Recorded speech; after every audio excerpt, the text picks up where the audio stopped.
Et juste pour commencer, si tu peux te présenter, voilà, juste rapidement, et puis un petit peu le parcours un petit peu d'investisseur, ou ce que tu faisais un petit peu, Mhm. voilà, de manière générale avec les investissements, en tout cas avant de rejoindre l'accompagnement. Oui, volontiers. Donc, moi, je suis brésilien et j'habite en Suisse depuis à peu près 8 ans.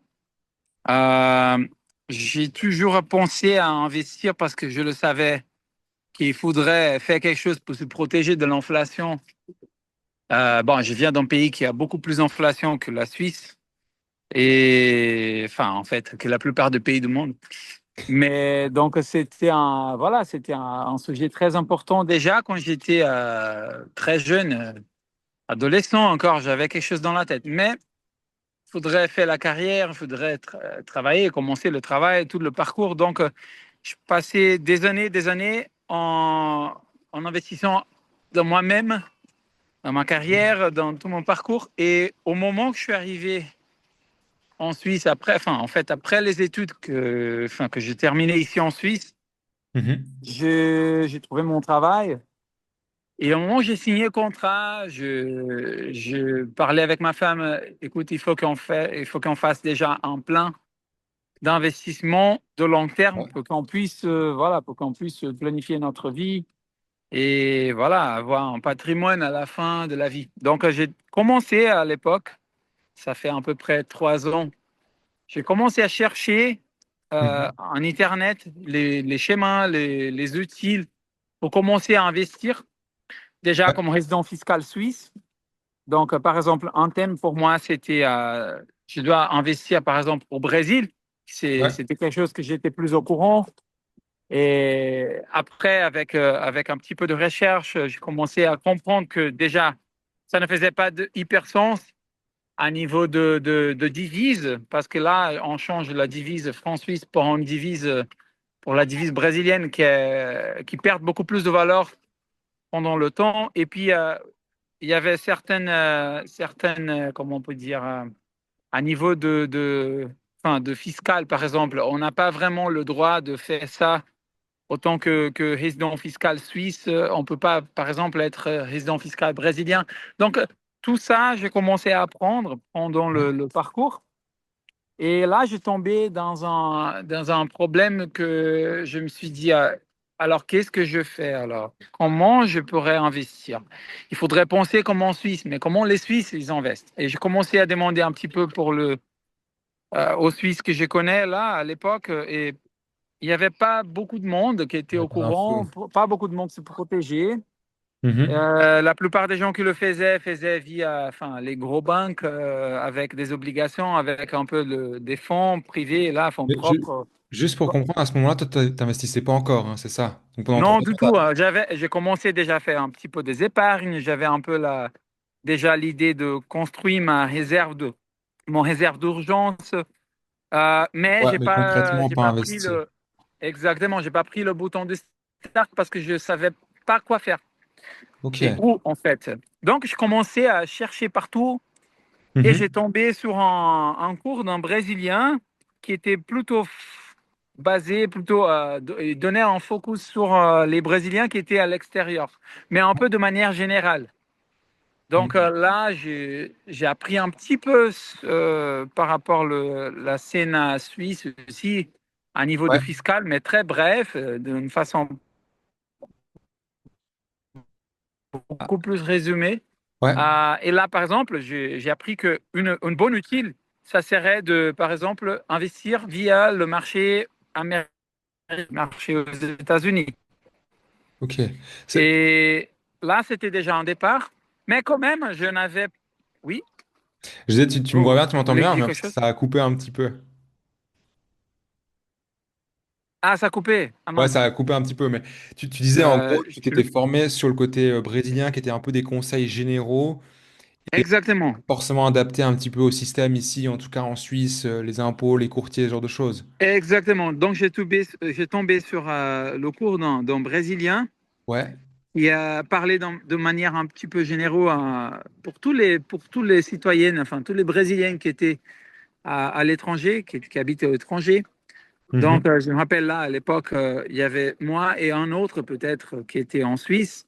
Ouais. On a appris un petit peu par rapport les bénéfices, enfin, la vie fiscale ici en Suisse, mais pas d'une manière très approfondie, par exemple. On n'avait, par Ah, je exemple, vois. aucune idée concernant le troisième pilier et comment l'utiliser, par exemple. Ça, comment du coup le côté accompagnement sur les spécificités en Suisse, ça a pu t'aider? Enfin, du moment que tu as rejoint un petit peu l'accompagnement?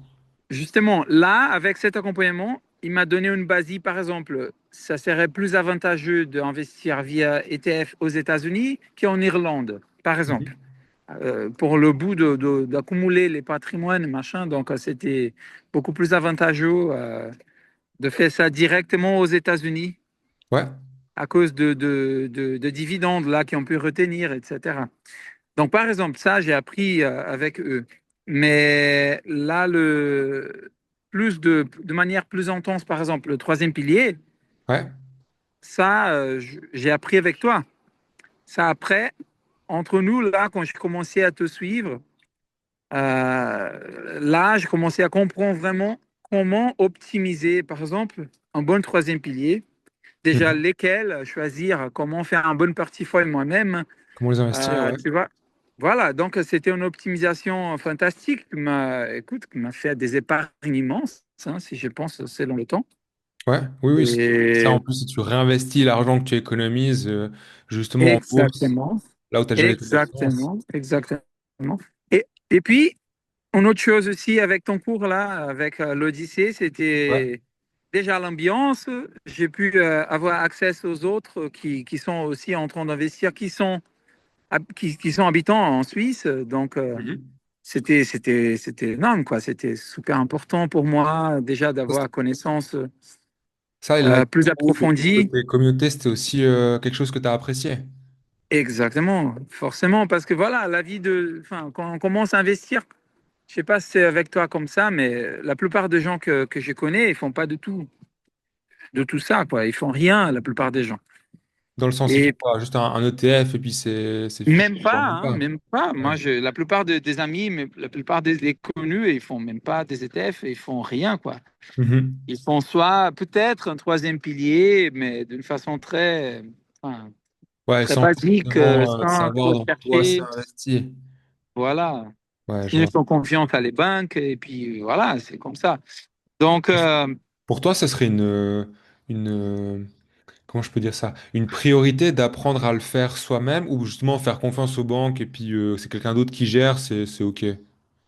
moi, c'était une priorité de faire moi-même, hein. Mais pas exactement Mhm. faire moi-même, mais au moins comprendre et avoir plus de connaissances de manière générale. Parce que c'est Ouais, clair que si tu ne comprends rien, il faut que tu fasses confiance à quelqu'un. ouais. Mais là, au moins que tu connais quelqu'un qui tu peux vraiment avoir pleine confiance, Mhm. c'est un sujet très important pour simplement, tu vois, tu donnes la confiance totale à la banque ou n'importe qui. Puis aujourd'hui, tu vois, enfin, après l'accompagnement, sur une échelle de 1 à 10, toi, au niveau de tes compétences d'investisseur, tu te sens comment? Écoute, moi, je me sens au moins très capable d'avoir une stratégie passive Mhm. très efficace. OK. Donc, je me sens déjà en paix parce que j'ai trouvé le schéma, j'ai Mhm. trouvé les outils nécessaires, j'ai tout ce qu'il faut, par exemple, pour me calmer à niveau de fiscal. Je sais que je ne fais pas de bêtises, je sais que Ouais. j'ai des comptes dans des bonnes brokers, par exemple, je sais que Ouais. j'ai optimisé mes investissements de manière générale.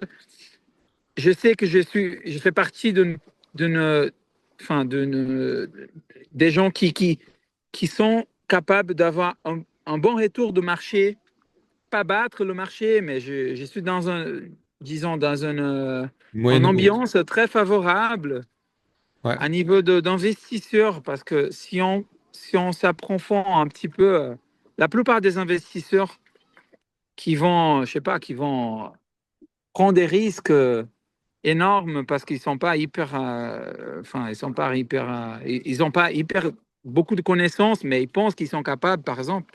Mhm. Si on regarde les statistiques, elles vont dire que normalement, les retours d'investisseurs moyennes à un petit peu 3% par année, quoi. Ouais, je vois. Et si tu penses, quoi, ça c'est nul, hein, si on pense. Et vu que stratégie passive avec 7-8% par année, donc tu es déjà mieux que la plupart du monde, quoi. Ouais. Puis si en plus tu Et rajoutes les économies que tu réalimentes dans ce type de process sur le long terme, exactement. c'est que gagnant. Ex- Exactement. Donc moi aujourd'hui, je suis tranquille parce que je sais que j'ai une stratégie solide Ouais, et je donc vois. je fais confiance. J'ai pu continuer mon stratégie chaque mois. Je verse mon bulletin là avec la quantité que j'établis depuis le début et puis je suis mon plan. Ouais. Quand tu dis fais Et confiance, tu fais confiance justement au plan que tu as établi, hein, puis au marché, puis exactement, de la exactement. vision long terme. Exactement. Évidemment, j'accompagne un peu le macro news là, si tu veux. Et moi, personnellement, je fais plus ETF. Je trouve plus Mhm. simple et franchement beaucoup plus efficace parce que moi, je n'ai pas de confiance moi-même en faisant de stock picking, par exemple.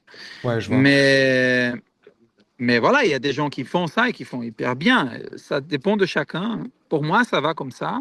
Je suis Mhm. tranquille avec ça et je regarde un peu le macro, un peu le news en général. Et mais j'essaie de simplement suivre mon plan. Et Ouais, je c'est vois. ça que ça vaut la peine après d'investir le temps en apprenant et avoir la connaissance. Et après, écoute, sans contact avec toi, sans contact avec ton cours, sans contact avec les gens ici, ça serait beaucoup plus dur. Beaucoup plus Ouais. dur parce que T'es seul, t'as on pas a les appris beaucoup de infos. choses. Sur notre façon, c'est déjà, voilà, autant qu'étranger, j'ai toujours cherché un peu la façon brésilienne de regarder un peu les idées, quoi. Et donc, Mhm. on apprend avec un les autres, quoi. Donc, Ouais, je vois. Et du coup, juste pour toi, pour ce type un petit peu d'accompagnement, voire même de manière générale, hein, pour commencer à investir, ce serait quel type de personne que tu recommanderais d'investir? c'est tout le monde, tout le monde qui a un Ok. travail, tout le Ouais. monde qui a un travail, qui veut au moins se protéger. Il faut déjà commencer à apprendre à avoir une bonne gestion financière, donc pas dépenser tout, hein, et puis, commencer à faire des petits épargnes et puis apprendre. Parce que, écoute, on ne peut pas faire confiance au premier, deuxième pilier. C'est Ouais. nul. Au moment qu'on va avoir notre retraite, qu'est-ce qu'on va faire alors? On va partir quelque part là. Et on a déjà un peu la chance qu'on habite dans un super pays très stable comme la Suisse, mais on ne sait pas le futur, donc il faut faire quelque chose. Je dis Ouais, se pas responsabiliser. enfin, je dis pas pour faire je sais pas, 50% de ton salaire. Je sais pas, c'est pas ça, mais au moins avoir une idée de comment faire quelque chose et commencer au plus tôt possible parce que le temps Oui, change tout. oui, Le oui, temps quand va tu regardes les changer courbes. complètement le Ouais. parcours. Non, c'est Plus le temps, plus de luxe tu en as. Donc, Ouais. voilà. Ouais, donc pour commencer, d'abord poser un peu les bases avant de commencer à investir, un peu éducation financière, comme tu disais. Et puis, même si c'est pas forcément pour aller chercher des investissements très proactifs ou autre, juste mettre un petit truc en place, comme ça, tu sais qu'au moins à la retraite, t'es Oui, tranquille, quoi. Ouais. exactement. Et puis, c'est aussi pour la mentalité. Comme ça, tu commences à changer ta mentalité, tu commences à apprendre Ouais. sur le domaine. Donc, voilà. Oui, bah, c'est tellement vaste que finalement, il y a pas de fin, en fait. Ok. Exactement, il n'y a pas de Bah, fin. c'est cool. Bah, je te remercie en tout cas pour le feedback sur l'accompagnement. Ah, c'est Ben, écoute, au plaisir en tout cas de continuer à répondre à tes questions, de te retrouver en live et autres. Et OK. bah, du coup, je te souhaite une belle après-midi.